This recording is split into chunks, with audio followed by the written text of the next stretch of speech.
একদিন নাকি স্কেটিং চালানো সম্ভব। চলো বেশি কথা না বলে ভিডিওটা শুরু করা যাক। আসসালামু আলাইকুম গাইস, কি অবস্থা? আশা করি তোমরা সকলে ভালো আছো। একদিন নাকি স্কেটিং চালানো সম্ভব, আজকে এটা আমি দেখাবো যে একদিনে স্কেটিং চালানো সম্ভব কি সম্ভব না। তো চলো প্রথমে স্কেটিংটা করা যাক। তো গাইস তাড়াতাড়ি করে দুইটা মোজা পরে নেই। এখন আমাকে জুতার লুজটা ভালো করে বাঁধতে হবে। আমি যদি জুতার লুজটা ভালো করে না বাঁধতে পারি তাহলে কিন্তু আমি যে কোনো সময় পড়ে যেতে পারি, বা জুতার লুজটা যদি ভালোভাবে না বাঁধা হয় স্কেটিং চালিয়ে মজা পাওয়া যাবে না। সো গাইস দেখতে দেখতে স্কেটিং আমার পড়া শেষ হয়ে গেছে। এখন যদি আমরা প্রথমে আমরা স্কেটিং চালাতে চাই তো তাহলে আমাদের কি করতে হবে? আমাদের প্রথমে মাটিতে হাঁটতে হবে। এখন মাটিতে আমাদের ভালো করে হাঁটতে শিখতে হবে। যদি আমরা প্রথম হিসাবে শিখি তো আমাদের ভালো করে মাটিতে হাঁটা শেখা লাগবে, কারণ যদি আমরা সরাসরি রাস্তাতে যাই তাহলে কিন্তু আমরা পড়ে যাব। তো পড়ে যদি যাই কোনো সেফটি নাই, সেফটি গার্ডটা কিছু নাই, তো পড়ে যদি যাই তাহলে কিন্তু অবস্থা খারাপ হয়ে যাবে। তো ফার্স্ট অফ অল আমাদের প্রথমে এখানে মাটিতে হাঁটতে হবে, কারণ মাটিতে যদি আমরা ভালো করে হাঁটতে পারি তাহলে আমরা কিন্তু রাস্তাতে যে ভালোভাবে হাঁটতে পারবো বা স্কেটিং করতে পারবো।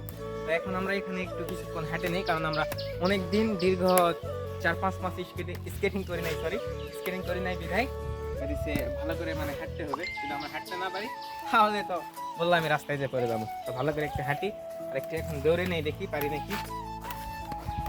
যারা শিখবা তো এরকম ভাবে না, প্রথমে স্কেটিং করার পর এইভাবে হাঁটা শেখা লাগবে, কারণ এভাবে একটা পায়ের উপর ব্যালেন্স থাকবে।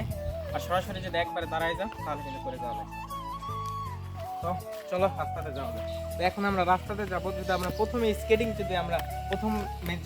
করি তাহলে আমাদের রাস্তাতে এভাবে পা দিতে হবে। ক্যামেরাটা একটু কাছে আনো, নাহলে বুঝতে পারবে না। পাটা এইভাবে দিতে হবে, কারণ এইভাবে যদি আমরা দিই একবারে কিন্তু এভাবে আমরা পড়ে যেতে পারি। এইভাবে দেওয়া হবে না, আর এইভাবে কিন্তু কষ্টকর হতে পারে। আবার আমরা রাস্তাতে এইভাবে হাঁটবো। রাস্তাতে এইভাবে হাঁটার পর আমরা একটু দাঁড়ানোর চেষ্টা করবো। তো তারপর আমরা পুশ দিব কীভাবে আমাদের দাঁড়াইতে পারতেছি না। অনেকদিন পর তো গাইস কেমন জায়গায় দিচ্ছে। তো আমাদের ডান পায়ে পুশ করতে হবে আর বাঁ পায়ে আমাদের ইয়ে করতে হবে, এরকম আগে যাইতে হবে। তো প্রথমে আমরা একবার ট্রাই করি, পারি নাকি।